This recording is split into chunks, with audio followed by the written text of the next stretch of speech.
இன்றைய திமுகவினர் நம்முடைய வாரிசுகள் தான் பி.டி. ராஜன் அவர்களை குறிப்பிட்டார். எனவே நான் அழுத்தம் திருத்தமாக சொல்கிறேன், திராவிட முன்னேற்ற கழகத்தின் ஆட்சி என்பது நீதி கட்சியினுடைய தொடர்ச்சியான ஆட்சிதான். பி.டி. ராஜன் அவர்களுக்கு நம்முடைய அமைச்சர் பழனிவேல் தியாகராஜன் மட்டும் வாரிசு இல்ல, நானும் வாரிசுதான். திராவிட வாரிசுகள் இருக்கிறவங்க திராவிட வாரிசுகள்.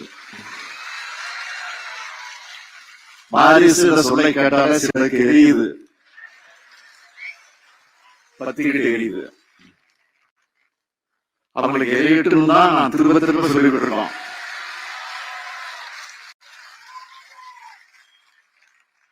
இன்னைக்கு எப்படி திராவிடத்தை ஒழிப்போம்னு சில கைகூலிகள் பேசிக்கிட்டு இருக்காங்களோ, அதே மாதிரி பி.டி. ராஜன் காலத்திலையும் நீதி கட்சியை குழி தோண்டி பாதாளத்தில் புதைச்சிடுவேன்னு ஒரு தலைவர் சொன்னார். ஆனா பி.டி. ராஜனுடைய தொடர்ச்சியா பண்பாளர் பழனிவேல் ராஜன் அவர் வந்தார். இப்போ பழனிவேல் தியாகராஜன் நம்ம கூட இருக்கார்.